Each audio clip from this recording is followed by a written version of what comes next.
Ranguma, you want to say something? You're good. Okay. WAMATANGI, you want to say something?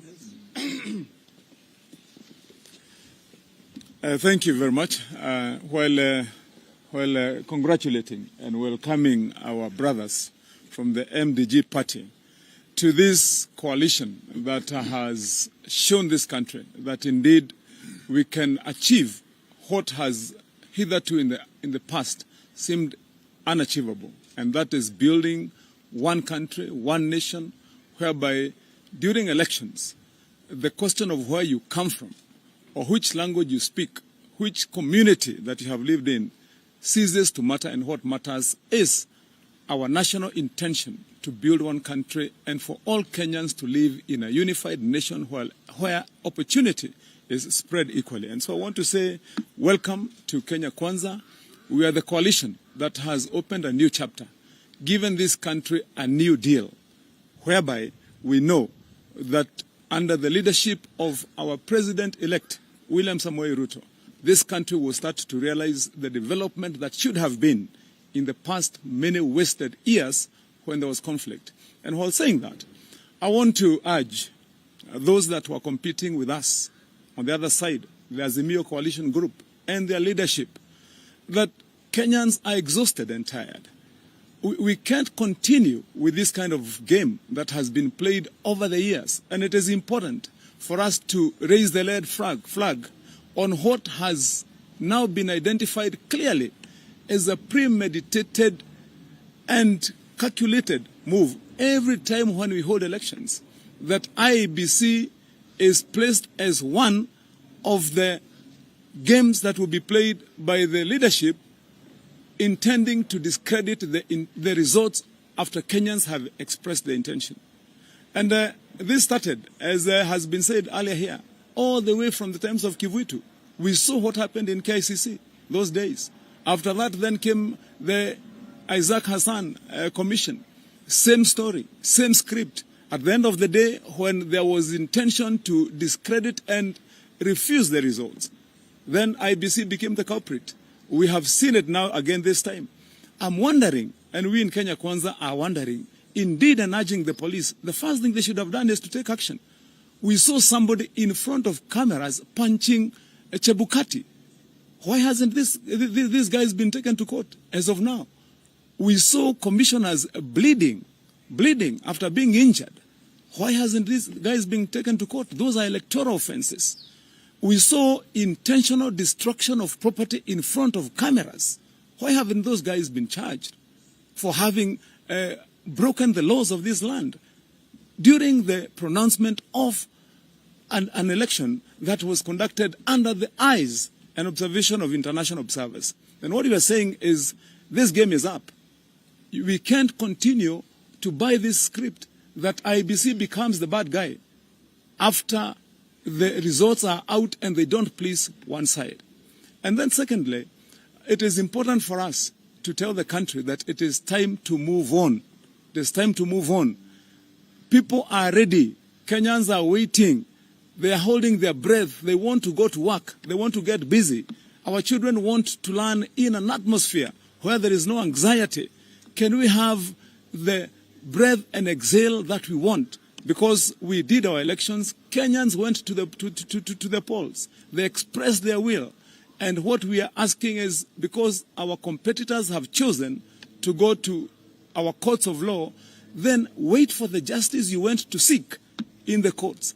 Don't try to influence the results, the minds, the thinking of the judges who will be sitting.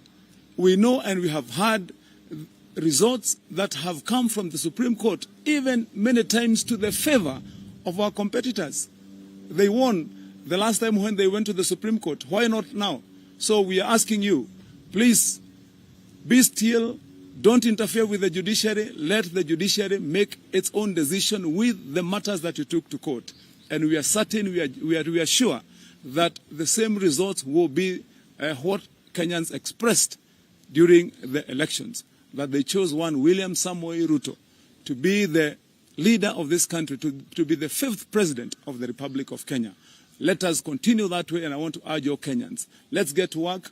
Let's get busy. Let's build the nation we want. Thank you very much. Olago. 1 minute. Your Excellency, thank you very much. As you have said, I want to emphasize the agreement signed this morning between MDG and Kenya Kwanza Coalition is a lawfully and legally binding instrument which we as a party have been consulting on with Kenya Kwanza, and which contains clauses of respect between the coalition and our party, equality between the coalition leaders and our party, and in which we share the vision of Kenya Kwanza coalition to lead this country forward. We wish to have political tolerance in our country, devoid of violence, devoid of ethnicity. It is important, and that's why we are all here this morning. Your Excellency, thank you for welcoming us, and we want to say that as a party, we look forward to working together with Kenya Kwanza in running our country in the best way that we can. Thank you very much. On behalf of the ladies, yes, Mary. Your Excellency, and please declare that you are the SG. Thank you.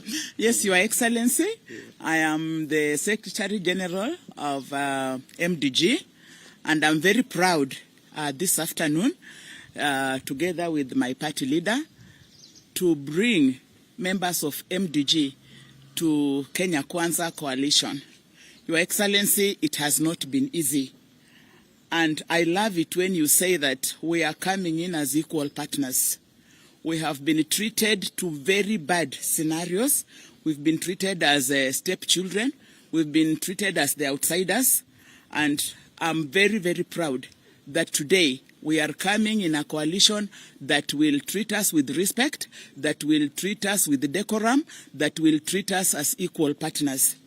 And this afternoon, I'm very happy that MDG has come to the winning coalition, that MDG has come home. I'm very, very proud. And I also want to thank you very much and congratulate you for winning. And I also want to thank you so much for bringing so many women on board as leaders in this country. Thank you very much. The owner of the city, you can conclude for us. Yes. Big man Basil. Thank you. Thank you very much, Your Excellency. Allow me to take this opportunity to welcome MDG to Nairobi. Now I can be able to do that. Your Excellency, Honorable David Ochieng, who is the party leader of MDG, is a good friend of mine, and we've been talking. And what he said he means when he talks about mentoring young leadership. In 2013, David and I and a group of other MPs, they used to call us underage MPs, started something called Kenya Young Parliamentarians Association, which has grown. He was the Secretary General and I was the Chairman. And through that, we've been able to see many more young leaders coming in from across the country. In fact, by the time we were finishing, we had 1,027 MCAs below 35 elected and 50 MPs. And so David Ochieng is a man who believes in nurturing leadership. And I want to tell you, my brother, you're at home. In Kenya Kwanza, what you stand for, what you believe in, the things we've debated and discussed over years, will find a home here. This coalition of Kenya Kwanza believes in equalization of opportunities for all Kenyans, regardless of tribe, regardless of ethnicity, religion, but equalization of opportunities and pesa mfukoni.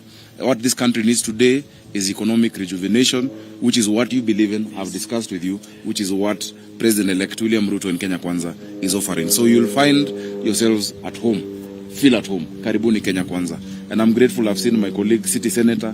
We used to call each other city senators in the Senate because we were only 3 of us. And I knew we'd end up together. Welcome, Senator Huta. Of course, my good friend Olago. We were together in the National Assembly. And all the members over here. Karibuni Kenya Kwanza.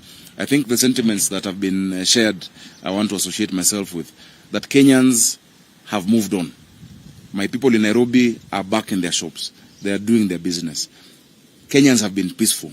It's really unfortunate that over the past now, few days, we've started to see our counterparts in Azimio beginning a narrative of intimidation, trying to threaten the Supreme Court, threatening the IEBC, even using violence when we were at Bomas and after on the IEBC. We want to say that Kenyans are beyond the days of intimidation.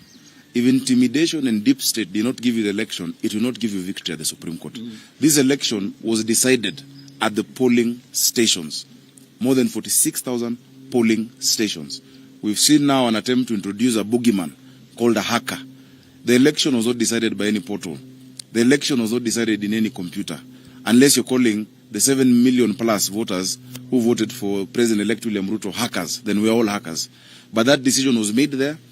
And all that the Supreme Court will need to do is just to count, because Chebukati followed the exact steps that the Supreme Court had issued. So let us leave the Supreme Court to do its work.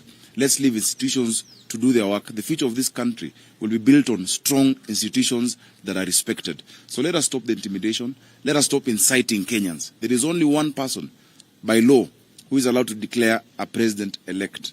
And the president-elect was declared as William Samoei Ruto. He has been gazetted.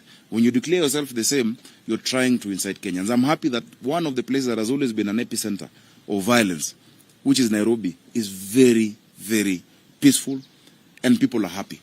Yesterday we saw governors taking oath. I also took oath of office. More than 40, I think 45 governors actually took oath of office yesterday. As Honorable Ochenga said, it is the same IBC that conducted that election. So instead of introducing all these boogeymen, trying to intimidate, and we know the good judges in the Supreme Court are people of outstanding integrity, we know that this country has what we call the rule of law. And the rule of law stands above the rule of man and the rule of intimidation. So please, whether it is the interior, people at the interior, and the politicians, let us stop inciting. Let us stop saying that by elections, or rather the suspended elections, must be, run by a certain individual. You cannot choose a referee and then choose the coach. Kenyans have decided, and Kenyans will decide. So, Your Excellency, we are looking forward to the 5th of September when the Supreme Court will issue its verdict, and we will abide by the law. Let Kenyans remain peaceful, and MDG, karibuni sana. Kenya Kwanza coalition, and I'm sure I have the permission of our party leader to say, is a coalition whose doors are open. We want to work with people from across the length and breadth of this country. Our doors are open, and karibuni sana. Thank you, Excellency. Thank you very much, the Governor of the great city of Nairobi. Where are the... Oh, bring them here. We can... I think